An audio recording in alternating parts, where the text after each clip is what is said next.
All right, and we are live. Hey, everybody, it's Jason Blaha here, just sitting here drinking my morning coffee. Looking sexy as hell as usual. Thought I would chat with you lovely people, see what's going on. It's Sunday. Let's go chill, get some work done this morning. Non-training day. It's cold, man. I was going to get out and do cardio. We're getting a cold front coming in again. This really does not work with my plan. This will probably be the last cold week, hopefully. It's like 90 degrees the other day, then back to freezing midweek. Mainly it interferes with my training. I don't like training in the super cold outside in the garage. It happens though. What are you going to do? All right. I mean, I used to do it in the UK even colder, but I train in just my shorts mostly now. So, right. And the downside is, like I said before, I've had someone else say the same thing. My skin is like looser when it's cold. So, not good. I just look better when it's nice and hot and I can sweat. So, same thing. All my veins get smaller. Man. The main thing is it's just not as enjoyable in the cold. I get really good workouts in the heat by comparison. As long as I stay hydrated, that's the main thing. Don't get heat fatigue. So what are we going to do this week? We're going to focus on benching. We're going to do a lot of floor pressing. I want to hammer the floor press really, really hard on my chest and bench day. I'm going to keep pushing that high bar squat. We did high bar 2 weeks in a row. We're getting pretty good. Now I'm at 455 for a triple. Tells me I'm getting into the 500 territory. I want to squat 500 high bar now, like that shoulder width, toes forward stance, right? Because if I can do that 500, I'm in a really good place. So that's kind of goals. I'd like to hit that. I'd like to do that with all my bars also. All my different specialty bars, like to hit the same thing. And then we want to push up towards 550. I want 550 this year. I feel like the only way I'm going to get that bench goal, I've just got to build my pecs up. So the floor pressing helps me a lot. The incline just stopped carrying over. There was a point where I got better and better at incline, didn't carry over to my bench any further. But I know floor press will. And I'll experiment with my different grips a bit. And then we'll continue to just push arms and shoulders, for aesthetics as we continue to chip away at some body fat. But yeah, I feel like my legs have definitely filled back out now that the squatting's come back up. Which will also make anytime I want to trim down body fat quickly again, make it easy because cardio just burns through so many calories when your legs are big. Good morning, CM. What's going on? I'm just rambling, CM, because no one's commented yet. This coffee's not going to last long. I'm going to have to probably get a second cup in the middle of this chat. What do you got going on, bro? How are you doing this morning? I'm going to be polite in here. I decided, I tried it both ways. I'm just going to get rid of trolls in these chats. I'm going to let trolls stay in video comments, but if they disrupt my live streams, I'm going to get rid of them. Because I've tested it. You don't get any extra views at all by letting them in. I've tested it. All right. I've tested it. It doesn't do anything for my algorithm. But I'm going to let them comment. They can post in my comments, just not my lives. Chad Life, good morning. Because I like these to be pleasant. Check and finally joined. Day off from training clients. Awesome, man. So do you just work with Gen Pop people or so clients? I'm assuming you're a personal trainer. What do you do, Chad? Sort of clients, personal training or something else? He's like, no, man, I'm a gigolo, right? With the Chad Life. Like I service MILFs for a living. Jim Pop EOS got about 40. Nice. 40 is pretty solid number. Oh man.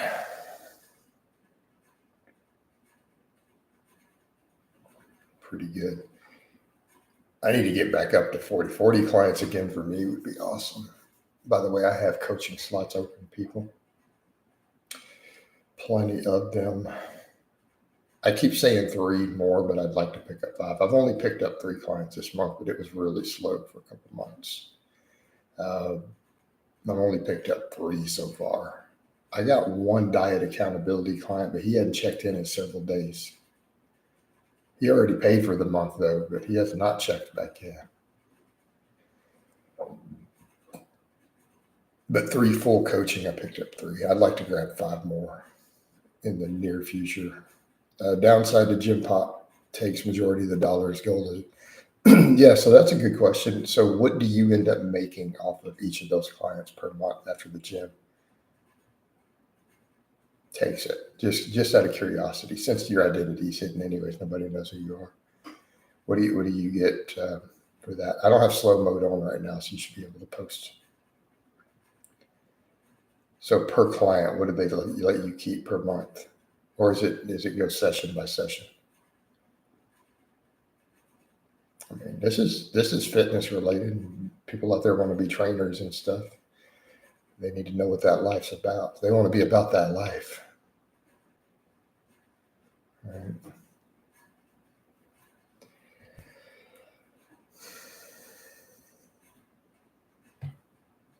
Man.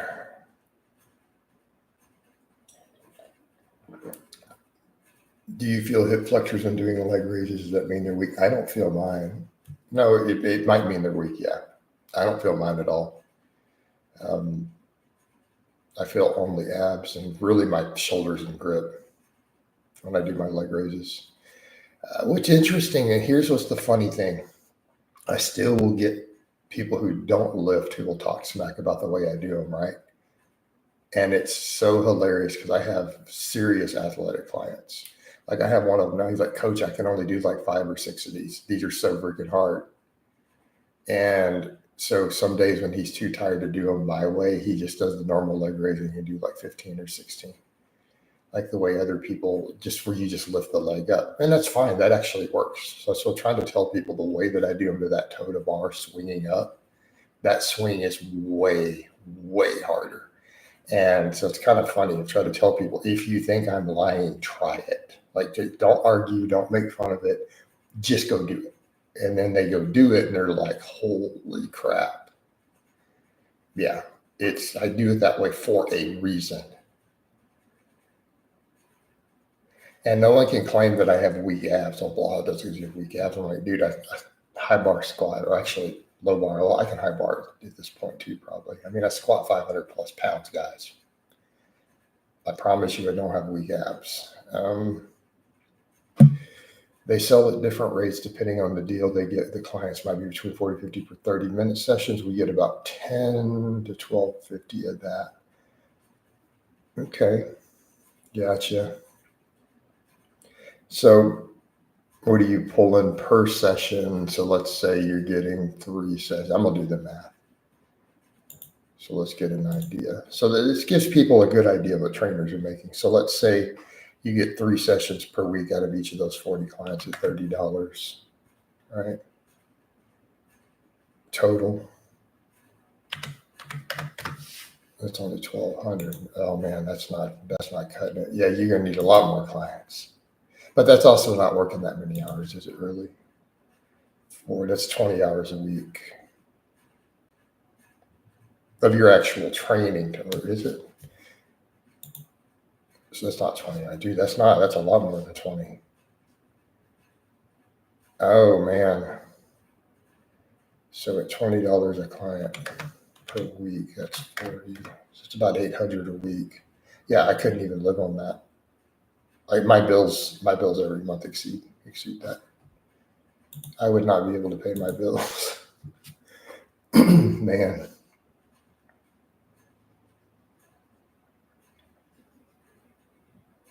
Like my house alone runs me $2,000 just for the house. Like I wouldn't be able to buy food or electricity, basically, or my phone.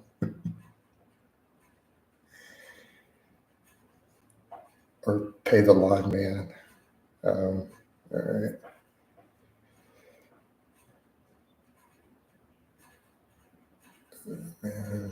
Because yeah, 800 a week.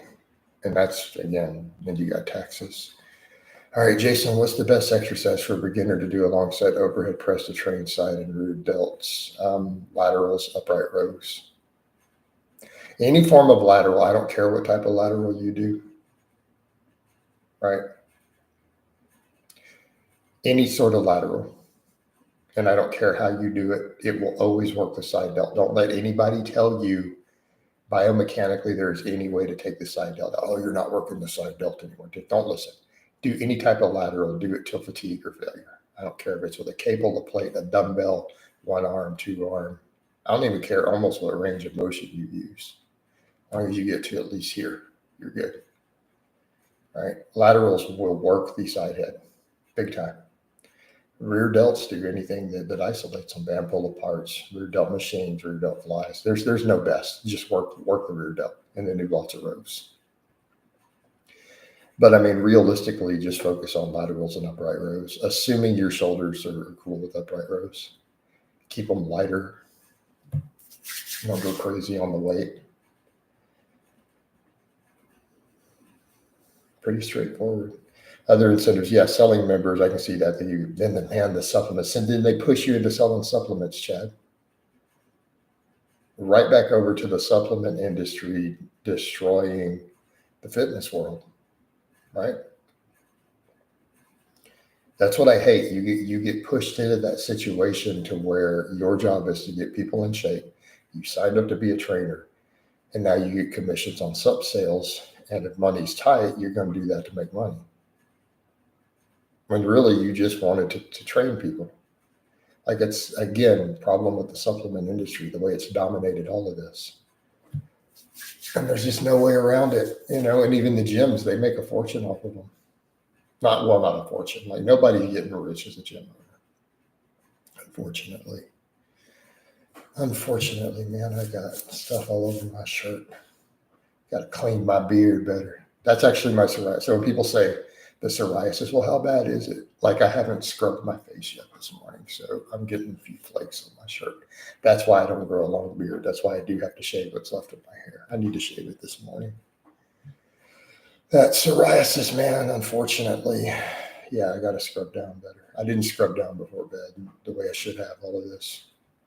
Because it's a weekend and I stayed home. Went to bed alone. All right. I see a lot of trainers. We have over 30 all doing functional strength training nonsense, usually on Bosu balls. Yeah, that's BS. And just like that video you saw. Jason, how do we get rid of posture problems like interior pelvic tilt around the shoulders? Train your upper back. Train your upper back. In fact, dumbbell rows are great for just working that whole region, that full range of motion dumbbell row. Do some rear delt work. That'll help. As far as the anterior pelvic tilt, you need to build your hamstrings up and do some box squats if you're having a problem with it, if it's really a problem. All right.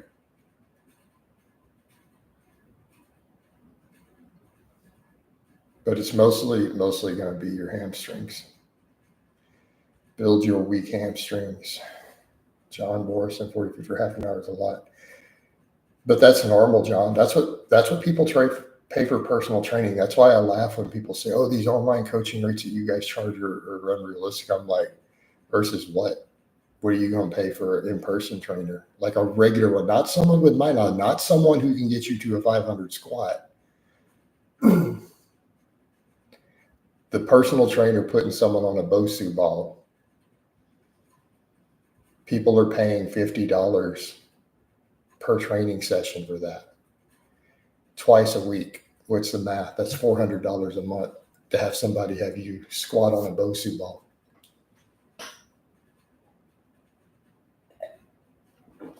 See the issue there?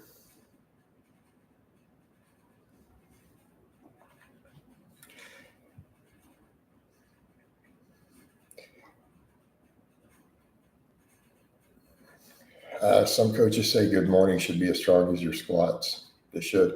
I've just been drinking Folgers. I mean, I've got some of my other stuff in the freezer. Just lately, I haven't been dipping into my good coffee. I have some of my Texas pecan stuff in the freezer. I have one I haven't even opened. But I'm just doing Folgers at the moment. There are times when I care about the coffee just for the sake of drinking coffee and getting caffeine in the morning. How much can you bench block? I don't know. I haven't tried in a while. Betty, I forget because I haven't done it, and I have 2 different sizes.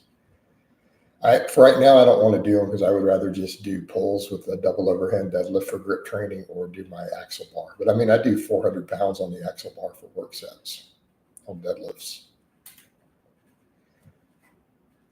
How would you design a weightlifting program around a runner who is training for a marathon for in a few months? I have 2 marathon runners right now. They want to weight train without interfering with the marathon. I'd either put them on an easy conjugate or just a push-pull legs. Okay, so perfect example. I have a marathon runner now who's 43 years old. He's slightly overweight. He came on when I was calling himself Dad Bod to Daddy. He's like, I want to transfer my Dad Bod to Daddy. It's actually been a good resource because he works at Meta. So it's kind of cool. So he runs half marathons all the time. Since I've had him, he's run 2 half marathons in 2 months.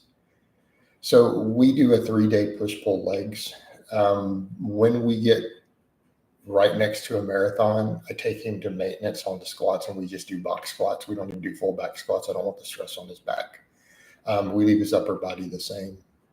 But he does a 3-day push-pull legs, about 7 sets of muscle group. Like he's still pretty much a novice. All right. Like we do his top sets on the bench press, we do 150 pounds for like 6. So just to put in perspective, we haven't squatted over 155 for work sets yet.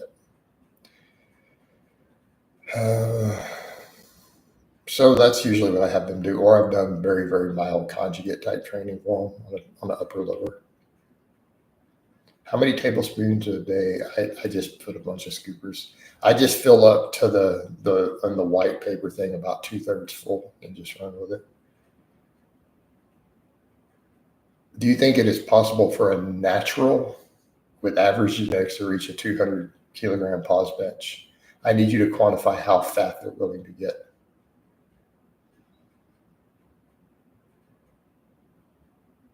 Are you talking about with visible abs? It will never happen. Average genetics, there is a completely 100% impossible. Average genetics, lean, I'm going to say on a gram of testosterone a week, it's impossible. A gram of testosterone will not be enough to get the average genetic guy to a 200 pause bench while staying lean. They're going to need more drugs. Could a genetically average guy reach it if they're willing to get really, really, really, really, really fucking fat? Yeah. I don't know that 240 will do it TY. He said average genetics. I don't know that 140 is going to be fat enough. Maybe. I'm going to say 160 kg. Again, note he said average genetics. Talking middle of the road. The average genetic guy, like a lifetime goal, is a 315 without drugs. Like that's a lifetime goal.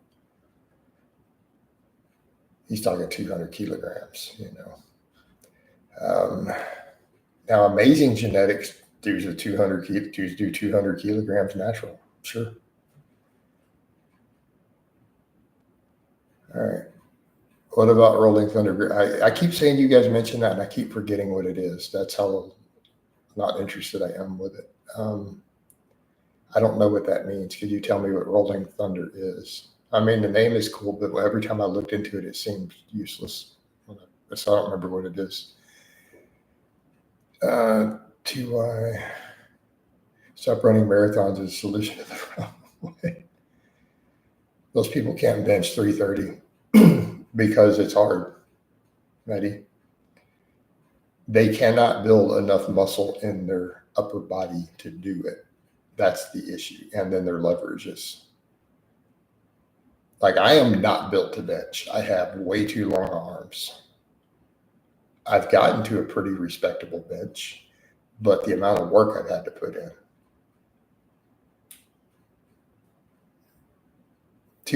Well, no, they're willing to gain weight. How many fat guys do you see who still can't bench that? Come on.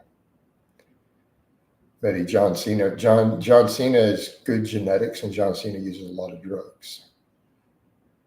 Yep, 365 was my best on camera.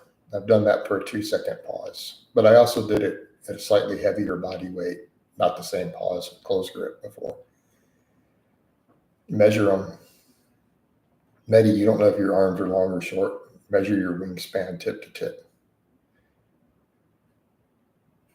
Right? My wingspan is 3 inches longer than my height. So I have like a 6'1" wingspan, actually, when I checked it. So I've had someone measure it when I go out tip to tip. I'm over 6 feet. Stretched all the way out.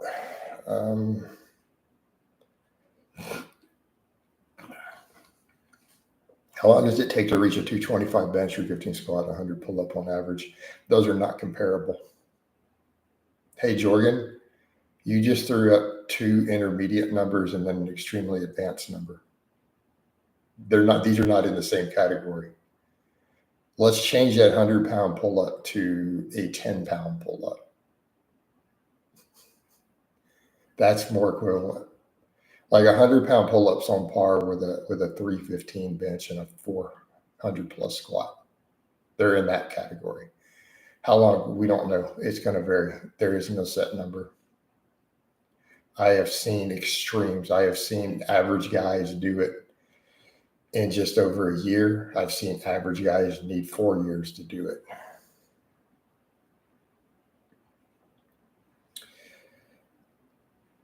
They were already fat. I'm talking about skinny guys, 160, refuse to gain weight. Yeah. I mean, but if they're 160 and skinny, they do need to slowly gain.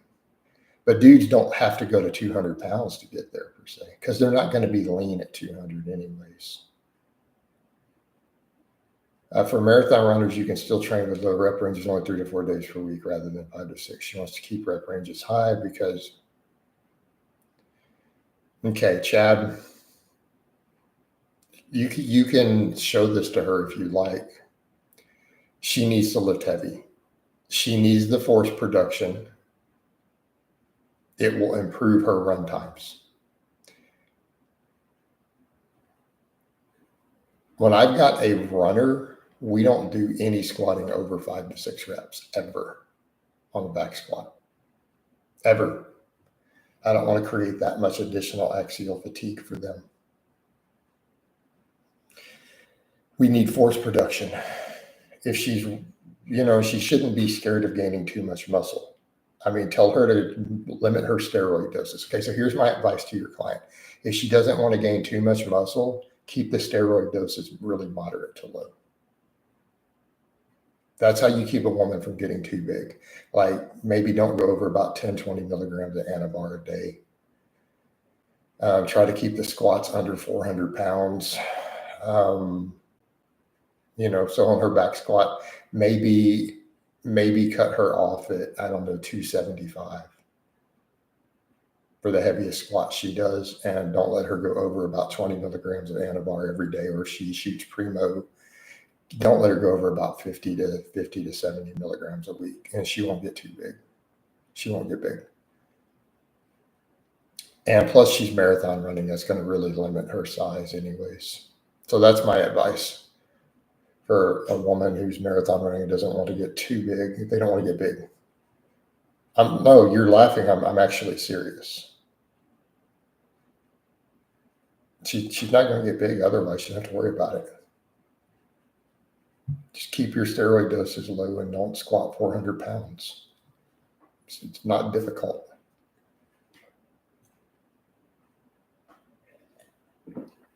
If you started drugs, the average steroid user will never bench 420, Betty. Betty, have you not ever been to a gym in your life? I can tell you don't work out. Sorry, I'm not trying to be. You train at home, don't you? You don't train in the gym. I already know this. All right. The reason for that, you literally think the average steroid user is ever going to bench 400 pounds. 95% of steroid users will never touch a 4-plate per side bench.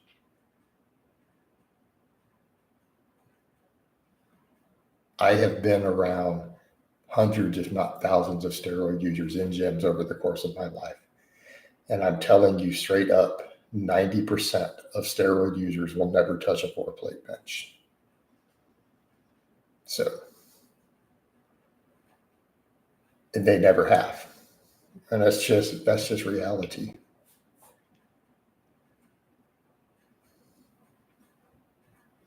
TY, Cassidy Campbell is the average gear user, correct.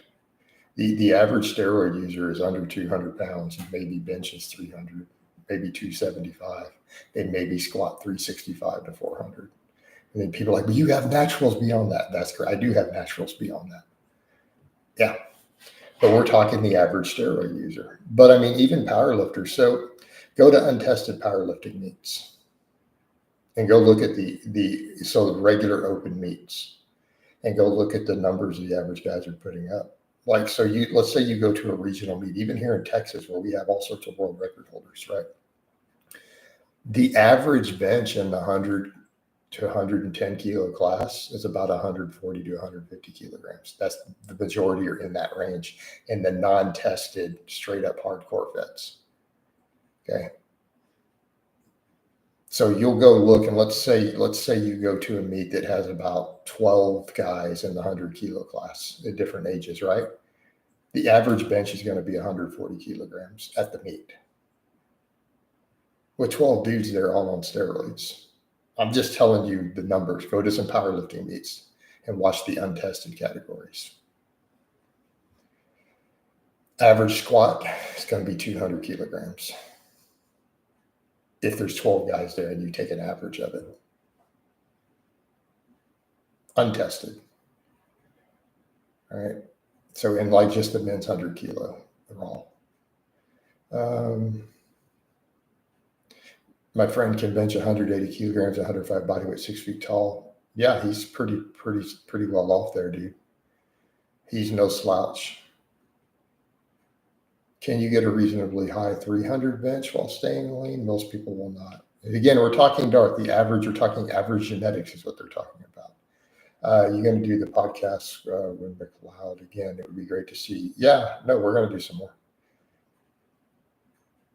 Which one give me brute strength, deadlift or bench? Deadlift. I saw maybe 4 or 5 people a handful of times working out at a commercial gym 5 days a week for a few years. Yeah. Yep. I'm not saying guys aren't doing it, but the internet has led people to believe that this is normal. Before we got on the internet, it was rare to see a 405 bench in a gym. Unless you were at a powerlifting gym that specifically catered to powerlifters. 405 benches are rare. Like you could go to 20 gyms and not find a single guy who can bench 405 among all the juice heads. This is reality. Cassidy Campbell, yeah, all right. Is there a point at which you found clients to be resting too much between rep sets that they become difficult to truly track? Yeah, if they're resting more than one, I make them stop. I'm like, these are work sets. On your squat, okay, you need a couple seconds. That's fine on heavy squat. Dudes start trying to take 2 seconds between curls or laterals. No, we just stop. Tell them go until you fail. That's it. And when you reach muscle failure, quit that lift. None of this rest pause stuff. It just burns them out. Right? 2 times body weight bench is the goal. No one uses body weight multipliers.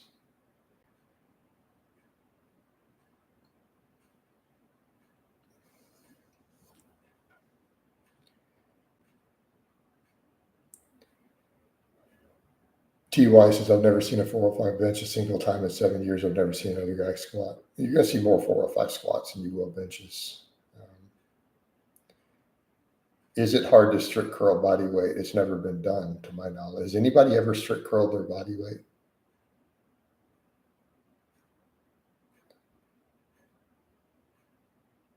So if you're talking the strict curl, Maddie, why don't you go look up all the standards? And that's an actual competition lift. The strict curl is a powerlifting. There's a federation that does that. So go look it up. When you realize what the records are, you'll realize that's kind of a funny question. Right?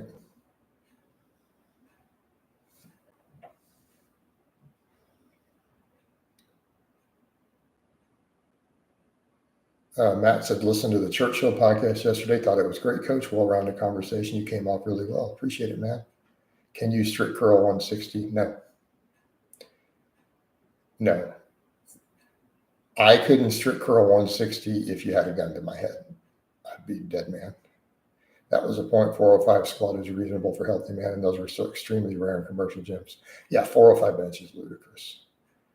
Keep in mind, only in the past 10 years has a 405 bench been considered like, only with the rise of YouTube has it become like a real thing. Like the number of people who bench 405 now in competition versus 10 or 15 years ago is like 20 times higher. I think it's again due to genetics and then drugs because a lot of short guys get so stacked now. So that's why we see these big lifts. So a lot of times we see these guys and are like, how are we have all these guys now benching 500 in the 198, right? Well, they're short and they're on a lot of drugs. So if you're 5'5", so a perfect example, like Greg Doucette's a perfect example, benched over 500 in the 198, but he's like 5'5", guys. To be a lean 198 pounds at 5'5", dude, that's a lot of drugs, right? See where we're going with that? That's a lot of muscle stacked on, and then a short range of motion. That's why we're seeing this stuff. But we are seeing more genetic freaks out there too, and I think that impacts all of it. Jorgen, you should bulk extremely slow. Don't get fat. I concur. The Facebook Live yesterday was awesome. That was Friday, actually. So, yeah, T-Carb, that was on Friday. With Ariel, yeah, Ariel says she wants to do another one in a week or two. We used to do a bunch of those. Her and I did about 5 or 6 of those a couple years back. So, yeah, we're going to do more of those. Yeah, no, Ariel's a good friend.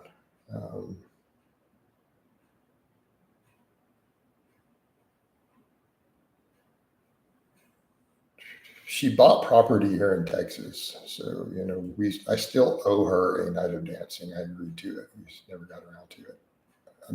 We were supposed to do that a few months back, but I couldn't get over to Austin when she was down.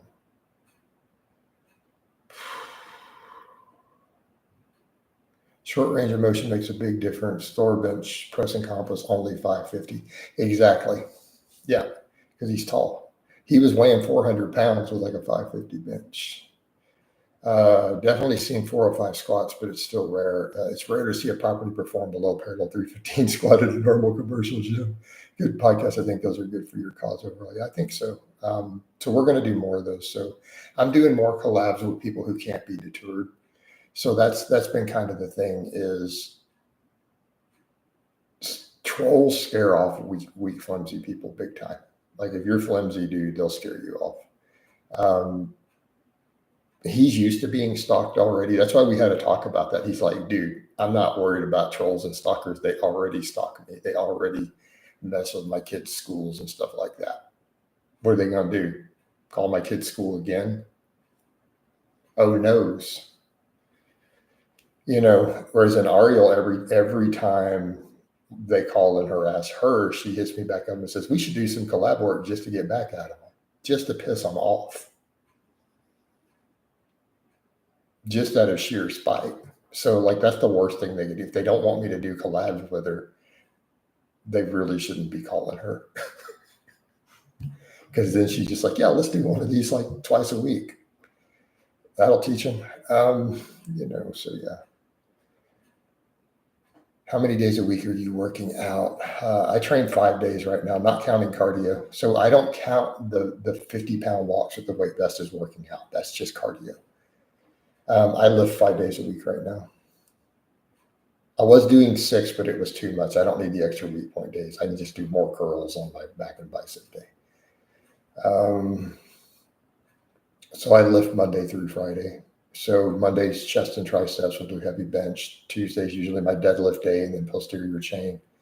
Wednesday, back and biceps. Thursday's just a straight shoulder day. And then I do legs and squatting on Fridays.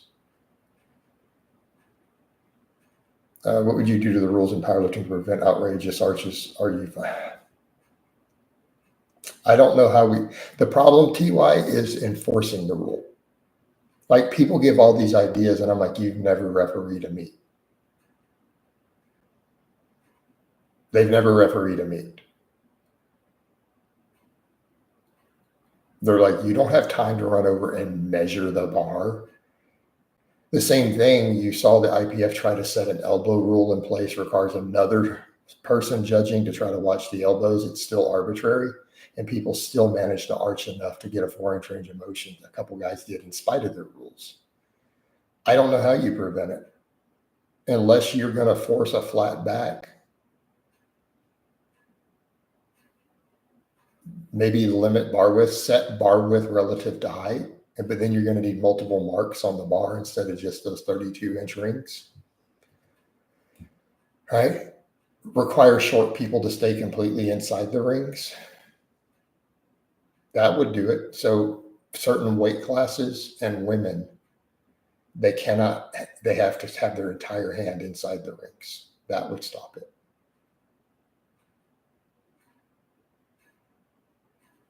You can't set a range of motion threshold, Marcinio. You're going to make a lifter hold the bar at lockout for 20, 30 seconds while you put a ruler up.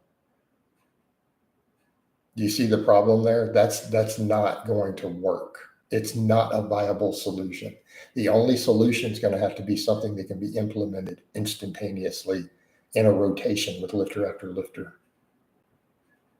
Like, so again, I can tell you've never judged a powerlifting meet right now based on that recommendation. I know for an absolute fact you've never been a meet judge. And I'm not being a dick. I'm just telling you it's extremely obvious. It won't work. So the only rule that I think would work at this point would be make everyone flat heels, and certain weight classes and all women would have to stay inside the rings completely. In other words, the entire ring would have to be visible outside your hand. That's the only way we'd eliminate it. I bench way outside the rings, but inside me legal, by the way. And I still can't get that range of motion. But is how a lot of them have to do it. So you limit the grip width. We start doing that when you get rid of sumo too, though. What would you consider intermediate? I don't set strength standards on Pinleros. I'm having trouble clean bulking on about 10 cups of carbs, white rice a day. Keep getting leaner. But if I add more fats and some healthy fat, there you go. What numbers should I hit on squat, bench, deadlift, and chin up for intermediate status? Probably if you can bench 225, squat 315, pull 405, and do, I don't know, 10 chin-ups, you're an intermediate. Did you see Sam Saluk win his first intermediate amateur body show? He did classic physique. No, I didn't see it. I saw that he was doing it. I didn't see the results. I saw it in my feed. Fortunately, a lot of this fitness stuff, I don't have to follow anyone. It just appears on Facebook automatically. I don't have to look for anything. Ripto's thrown out some good ideas on that, but it's too much to type, right? Sumo is easy to get rid of. Hands have to be outside your legs. Very simple. I agree. Like, I would ban sumo in powerlifting. How is it fair to put a person with T-Rex arms against one with monkey arms? No, that's genetics, Marcinia. That's like saying, should we allow Michael Jordan to play basketball? And here's the thing, it balances out. The person with monkey arms is going to destroy the deadlift in the meet. Okay? And the person with T-Rex arms is going to destroy the bench. You don't win meets off the bench press. Marcinio, let me be clear. You don't win powerlifting meets with your bench press.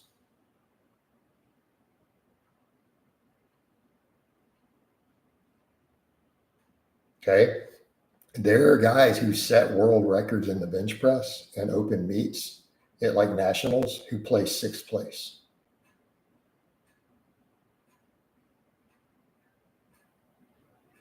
It's a single event. You don't win the powerlifting meet or the class or the medals off of that. But you're not powerlifting, Marcinia. You're doing a specialist event. That's why I said, even strap on, he didn't do a powerlifting. He's not powerlifting. He was a bench specialist. It's not the same thing.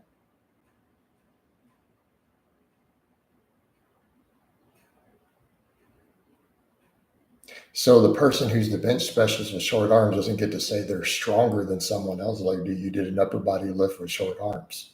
You're not stronger. You got to do some full lifts. You don't get to make that claim. That's reality.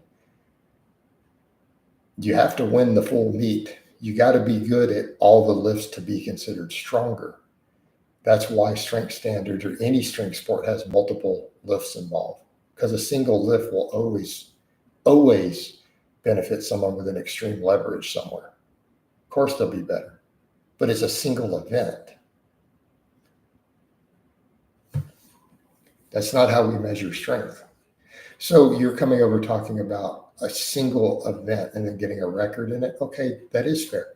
Person has better genetics for that one event, but it doesn't mean they're stronger overall. But it balances out. But genetics matter. I mean, again, if we say, is it fair for Michael Jordan to have played basketball with his genetics? That's totally unfair. It's unfair for Lance Armstrong to have been allowed in the Tour de France with that genetic defect he had. Because as soon as he goes on drugs, you can't beat him.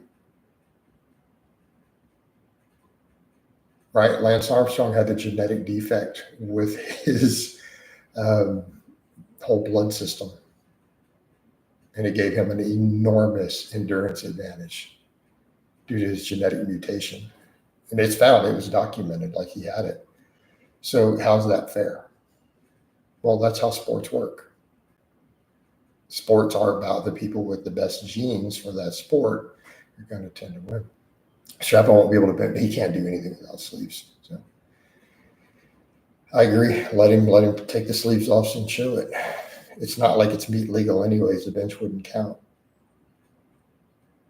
Butt has to stay on the bench. You got to pause and you can't wear the sleeves. And no up and down of the bar. Like, he got mad when I called him on that. I'm like, you can say what you want, dude, but your lifts are not going to pass in a competition. They're going to be DQ'd. And he got pissed when I said that. I'm like, I'm telling you, and I wasn't even being a dick at the time. I was telling him, as a meat judge, your squat, that 500 squat, would get red lighted by the front judge, not depth or anything else. The front judge is going to just red you. You're out. You're done. That wouldn't count.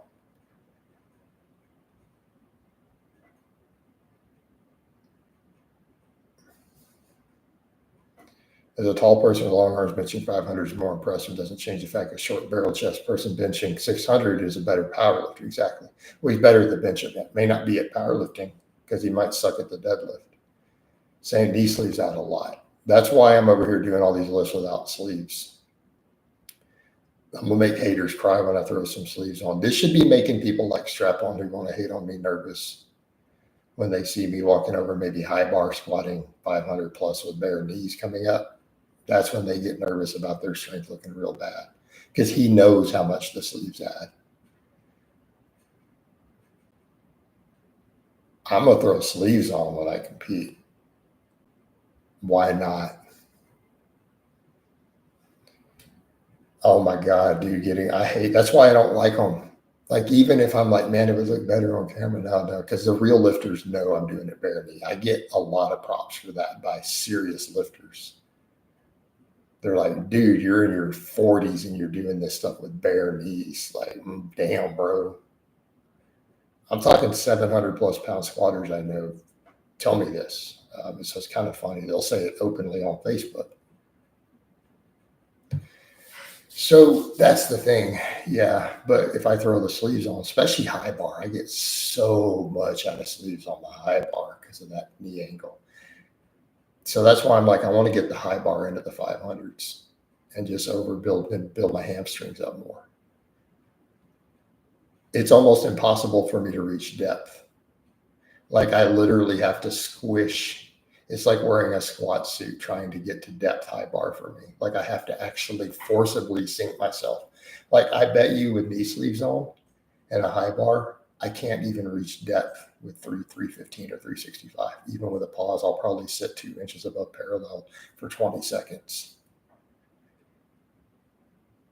So start getting into the 500s with them. And it's like, it's like putting a slingshot on pretty much. All right. Yeah, they're hard to get on. So you've got to roll them up. So for me to get them past my calves, my SBDs, I've got to fold them down in half. I've got to chalk up, usually like maybe baby powder sometimes on my calves.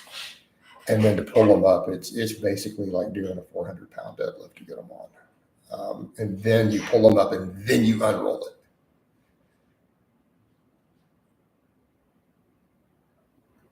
John, all right, yes, I would ban sleeves in powerlifting. I chose not to wear them for my last meet. I broke my state record without it.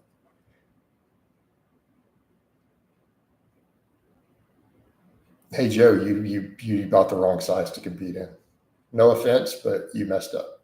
Okay, go drop another $150 on the correct size for your meet. You bought them too big.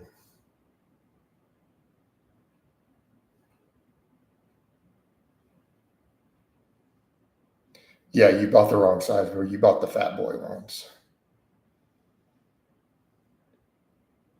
If you can just slide them on, it's like, oh no, dude, you bought the wrong size. Sorry, homie.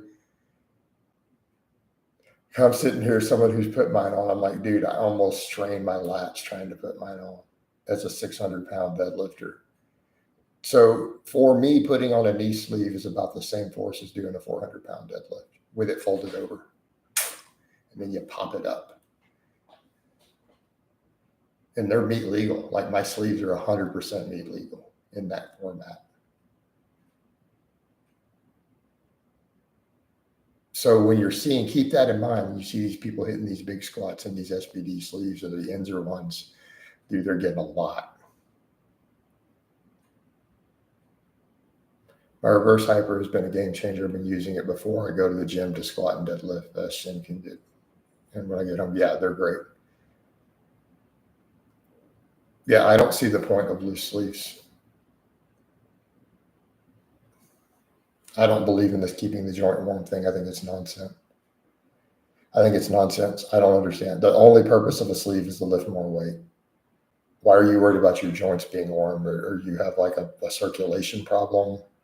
Maybe you should go see a doctor. Maybe you're diabetic.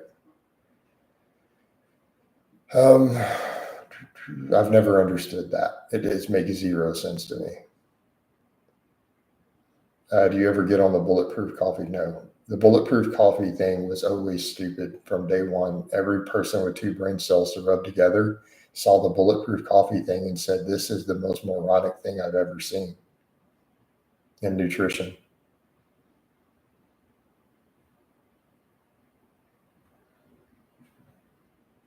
Like how Asprey convinced anybody of the bulletproof coffee shows you how dumb people are and how gullible and susceptible they are to marketing. The fact that he convinced 20 people to do it is mind-boggling.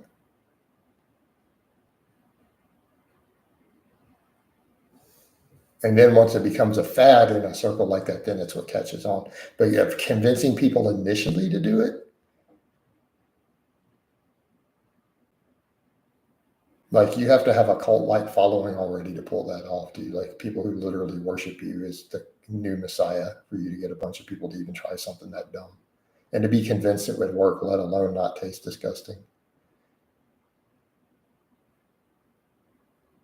The whole butter fad with the carnivore thing also shows a low level of cognitive ability in those circles. Like it blows my mind that anyone has been convinced that butter is a health food. But does a longer range of motion necessarily mean a person is stronger? Marcinia, what are we asking? You're asking me an extremely nuanced question. Stronger at the tendon level or stronger at force production on the end? Because we measure strength as the force produced against an external object. So no, they're not stronger. Now, are they pushing the weight further? Yes, that would be more force. But to move it the same distance, no, they're not stronger, even though their joint might be producing more. They might be producing more force at the tendon. Strength is measured in external. So no. Now, but if they're pushing it twice the distance, yes, that is technically more force measurable. But we still measure this stuff in strengths on how much weight in a standardized platform. Well, yeah, more power. Well, power is the rate at which you're producing force, not necessarily total force. It takes more total force to move 500 pounds, 24 inches instead of 12. Like objectively, scientifically, you are having to produce more total force. Okay. But we're getting into some nuanced physics. You see why the question starts to get convoluted very quickly. And here's what we would say, does it matter? Like, is there going to be a benefit to you personally finding the answer to this question? Maybe you could do your graduate work on it in physics or something, right? Be a good school project. In fact, we probably need a physicist in here to answer the question really, if we really want to get down to the brass tacks. We probably need to get someone doing their graduate work in physics to come break it down. I'm probably not qualified to do that. But here's the question, does it matter? We have standardized events to measure strength in strength sports. And if we do multiple events, we get a more well-rounded view of the person's overall strength. And we can leave it at there without getting into a physics debate, which is just going to bore everyone watching who wants to get strong. Like nobody really cares. Right? People who are not physics nerds are not going to care. They don't. They won't. It doesn't matter. No practical value to them.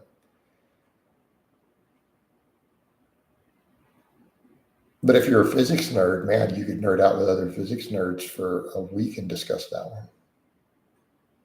And break out formulas, and, you know.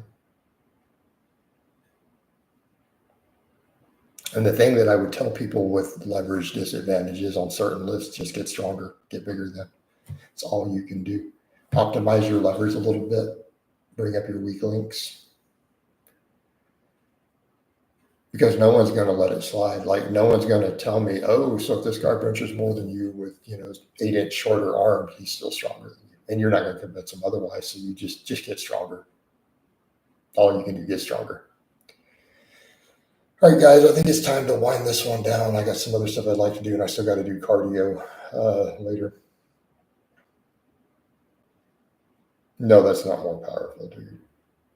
All right, guys. So I hope it's been informative. At least the forearm veins are coming out and now the sun is hitting me. It means it's warming up. So I hope it's been informative, and I'll talk to you guys and gals next time.